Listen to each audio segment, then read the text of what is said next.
Tidiane Thiam est né le 29 juillet 1962 à Abidjan et il fait partie des grandes familles de Côte d'Ivoire, famille influente. Sa mère, on l'a dit hier, est la fille de Aka Amouen Thérèse, cousine du président Félix Houphouët-Boigny. Ce qui fait de Thiam le petit-fils d'Houphouët-Boigny. Et le président Houphouët lui-même l'a dit dans un de ses mémorables lors des conseils nationaux. Il a dit « Mes héritiers, ce sont les enfants de Thiam ». Il fait partie donc des grandes familles, c'est important. Donc le Tidiane Thiam a évolué dans un environnement de chef. D'ailleurs, dans sa famille a donné 3 ministres. Son frère, paix à son âme, Daouda, qui a été ministre des Mines et de l'Énergie, il nous a quittés en 2018. Et son frère, son autre frère, Aziz, qui a été ministre des Transports. Sans oublier, bien sûr, le ministre-gouverneur du district de Yamoussoukro, Augustin Thiam, qui est par ailleurs le chef canton des Akoué, sous le nom des règnes de Nana Boigny Ndri III. Mais Tidiane Thiam, lui-même, son père, était un des premiers compagnons d'Houphouët-Boigny, qu'il a rejoint en 1947, et il a été parmi les jeunes qui ont appuyé le président Houphouët-Boigny lors des luttes pour l'émancipation du peuple noir et également pour la libération du travail forcé et aussi l'accession à l'indépendance. Je vais brosser rapidement ces traits parce qu'il faut des repères historiques que vous compreniez. Il y a eu la loi 4 en 1956, la loi Gaston Defferre, qui, et ça c'est Houphouët, sous la demande d'Houphouët, cette loi a été prise, elle a été prise par la 4e République française, qui change la façon dont les colonies étaient dirigées, parce qu'il y avait la grogne. Nous étions à l'époque donc des indépendances. Il y avait les Dien Bien Phu au Vietnam, où la France a subi un revers, et il fallait dévancer ces événements pour l'Afrique de l'Ouest, enfin l'Afrique de l'Ouest, l'AOF et l'AIF, et Gaston Defferre a présenté cette loi cadre qui permettrait l'africanisation des cadres.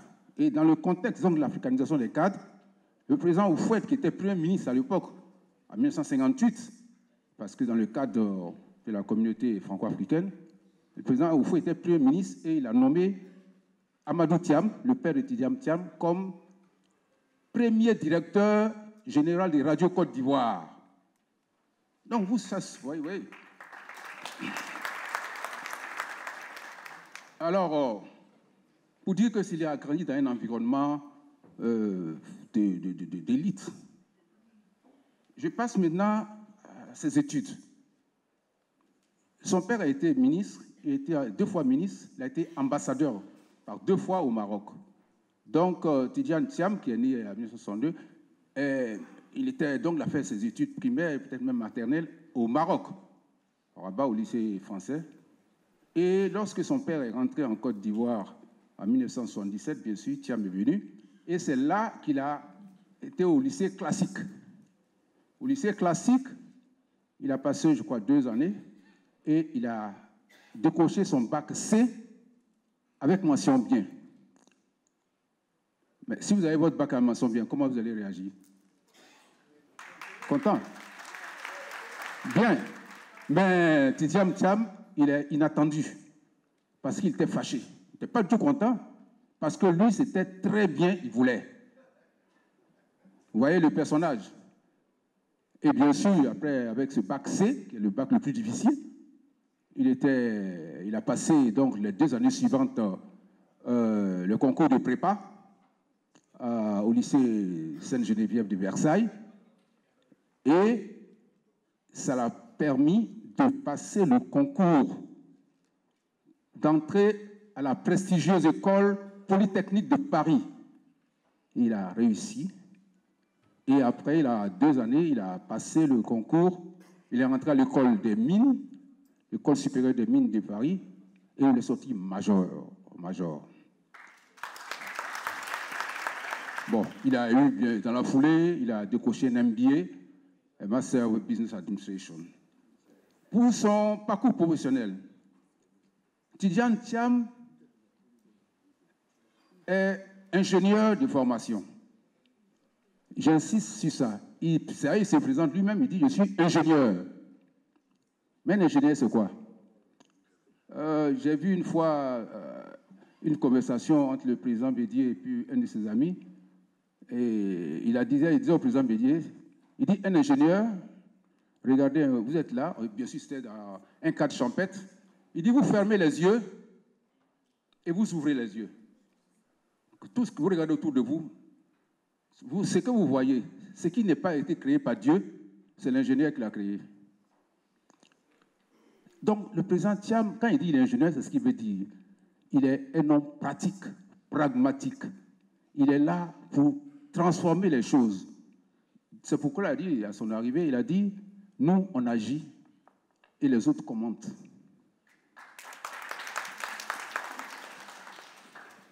Alors, donc, sa carrière, donc, comme je dis, il a 30 ans d'expérience plus dans les grands groupes financiers, bien sûr au gouvernement, et également dans la fonction publique internationale. Je vais développer ça rapidement. Au plan national, en décembre, lorsque le président Houphouët-Boigny, de Vénéré Mouma, paix à son âme, nous a quittés, le président Bédié lui a succédé. Et un des premiers actes du président Bédié est de faire appel à Tidjane Thiam. Et Tidjane Thiam était à McKinsey, cabinet McKinsey, et Tidjane Thiam est rentré automatiquement. Et en 1994, à 31 ans, il a été nommé directeur de la DCGTI, connu sous le nom de Grands Travaux. Et une de ses premières tâches, ses premières missions, était de faire la transition, changer les Grands Travaux pour devenir le PNET. C'est ce qu'il a fait avec une grande maestria. À 31 ans. Et en même temps, c'était aussi l'année, vous vous souvenez, de la dévaluation du franc CFA. Et Tidjane Thiam a eu à gérer les conséquences au plan des infrastructures de la dévaluation du franc CFA. Et en même temps, il était l'animateur principal des délégations ivoiriennes lors des négociations avec les équipes du Fonds monétaire de la Banque mondiale, dans le cadre, bien sûr, des programmes d'ajustement structurel que ces institutions nous avaient imposés. Il a bien sûr également participé aux opérations de privatisation du secteur téléphonique, secteur électrique, secteur des eaux, ferroviaire et des différentes sociétés d'État du secteur agricole. Et également, une des réalisations que je voulais citer ici de Tidjane Thiam, il a été le concepteur, parce que c'est lui qui a dirigé les équipes qui ont fait les études de tous ces projets d'infrastructure dont nous bénéficions aujourd'hui, connus sous le nom des 12 travaux de l'éléphant d'Afrique, qui était le programme, au cœur du programme du président Henri Konan Bédié. L'extension de l'autoroute Abidjan, l'autoroute du Nord, ça a été conçu par le président Houphouët-Boigny. Quand il a été en Suisse, il a vu, il dit qu'il fallait qu'on ait la même autoroute. Il a fait le tronçon Abidjan-Saint-Grobo. Mais les études d'extension jusqu'au nord, c'est Tidjane Thiam qui les a faites. Aujourd'hui, l'autoroute arrive à Bouaké, ça a été réalisé. Le pont Bédié, là, les études ont été faites, les financements étaient bouclés, et puis il y a eu le coup d'État. Bon, l'histoire rendit justice à Bédié, et ce pont a été baptisé pont Henri Konan Bédié. Mais c'est Tidjane Thiam qui a fait les études et la richesse des financements. Voilà, c'est Tidjane Thiam. L'autoroute Abidjan-Bassam, c'est Tidjane Thiam qui a fait, à la tête de ses équipes du Bénet, on fait les études. Aujourd'hui, c'est ouvert, c'est ouvert à la circulation, nous en profitons. Le pont de Jacquesville, il a fait les études également. La modernisation de l'aéroport Houphouët-Boigny. Le stade olympique de Yopougon, on appelait ça dans le projet des 12 événements africains, on appelait cela le stade olympique de Yopougon. c'est fini. Aujourd'hui, Sadou Alassane Ouattara et bien sûr la Côte d'Ivoire a gagné la CAN. Bravo aux éléphants, bravo à nous-mêmes. Voilà. Un autre projet qui n'a pas encore été fait, qui souffre d'être fait, c'est l'abattoir d'Ayama. Les études ont été faites et s'il n'y avait pas le coup d'État, on l'aurait fait depuis. Et vous voyez la pression que nous avons en termes d'autosuffisance alimentaire. Et ça, les études ont été faites par Tidjane Thiam également. La centrale énergétique d'Azito, thermique d'Azito, bien entendu, ça c'est fait. On a pu il a fait les études, les financements et recherché tous les aspects. Et ça a été inauguré, ça en service. Et lui-même, il l'a dit, pour la centrale thermique d'Azito, il a impressionné le président de la Banque mondiale, John Wolfenson. Il n'a pas pensé qu'on pourrait le faire. Et la centrale d'Azito est un des premiers, donc a inauguré une des premières opérations BOT, Build Own Transfer.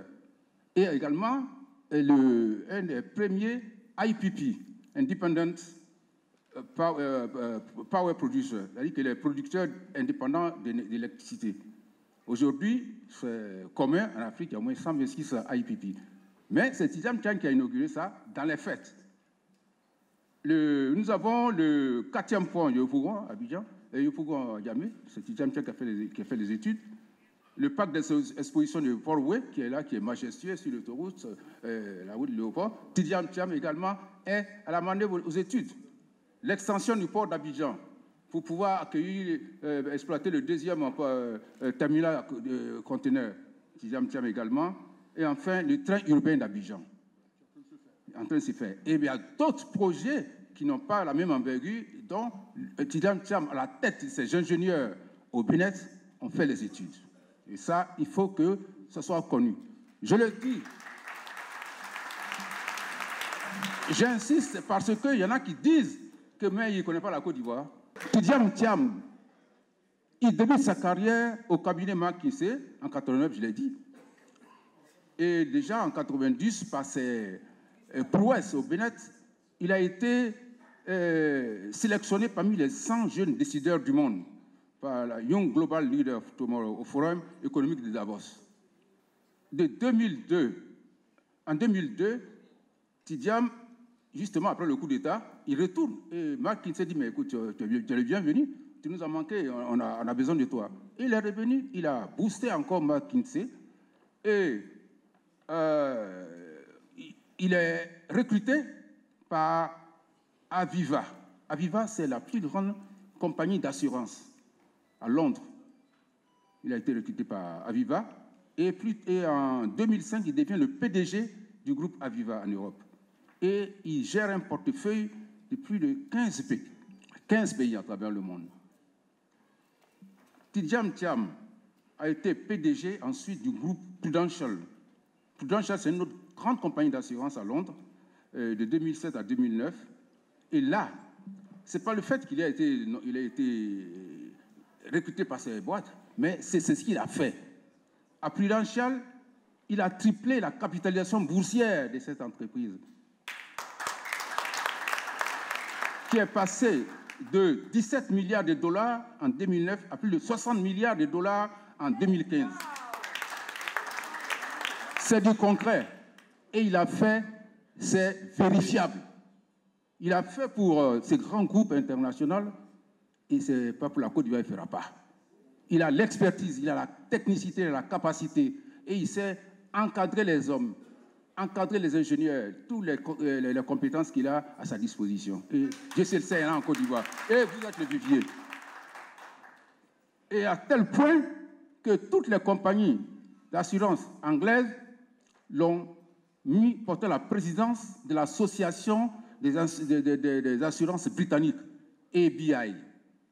Il s'est bien sûr aussi impliqué dans beaucoup de programmes dans le cadre de la fonction publique internationale. Il y a des programmes comme l'Africa Progress Panel, le Council of Overseas Development Institute de Londres, ou comme le partenariat pour l'avenir initié en 2013 par le gouvernement français. Tidjane Thiam est également membre du conseil consultatif de la Banque mondiale, où il préside le groupe d'experts sur les investissements dans les infrastructures du G20. Le G20, c'est le groupement de coopération économique des 20 plus grandes économie du monde. Et bien sûr, au fil du temps, le G20, le seul pays africain qui est membre du G20, c'est l'Afrique du Sud. Bien entendu, dans le cadre de la coopération multilatérale, le G20 intègre également l'Union européenne et l'Union africaine. Mais Tidjam Thiam est coopté, institut personnel, comme il a dit, pour le comité olympique, mais aussi comme expert pour le groupe des G20. Quel Ivoirien a un tel titre? Depuis que je parle, quel Ivoirien qui a un tel pédigré? Voilà, c'est Tidjam Thiam. J'ai commencé, j'avais peut-être 27 ans. J'étais chargé de mission du ministre Sémé Aké. Et j'étais un preneur de notes et j'assistais à beaucoup d'audiences que le président Houphouët-Boigny donnait en tant que chargé de mission. Je l'ai dit parce qu'il faut que la jeunesse sache quelque chose. Il faut apprendre à travailler. Le parcours de Tidjam Thiam est émaillé d'étapes.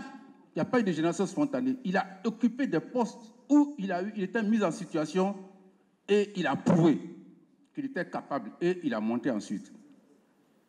J'ai eu le privilège, l'honneur d'être ministre, président Bédié, en 1998, et en même temps que Tidjam Thiam. Tidjam Thiam a été nommé ministre du développement et du plan en 1998.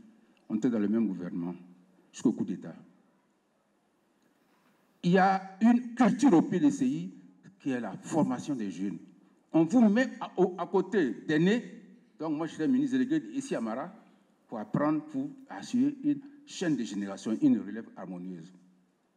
Et j'ai appris que, ça c'est Richard Asson qui le disait, en Afrique, il n'y a pas de concours pour connaître le meilleur tapeur de tam-tam, ni le meilleur danseur. Mais tout le monde s'accorde à dire que, Seri là, c'est lui qui est le meilleur danseur. Ou bien, Kwadjo, c'est lui qui est le meilleur frappeur de tam-tam. Et ça m'amène à évoquer Jacques Chirac, qui a dit, parlant de la classe politique française, parlant dans l'EJP, il dit c'est le meilleur d'entre nous. Et je voulais paraphraser sur cette idée pour dire, je peux affirmer, j'affirme ici, et je l'assume, je dis avec force et conviction, que Tidjam Thiam est le meilleur d'entre nous.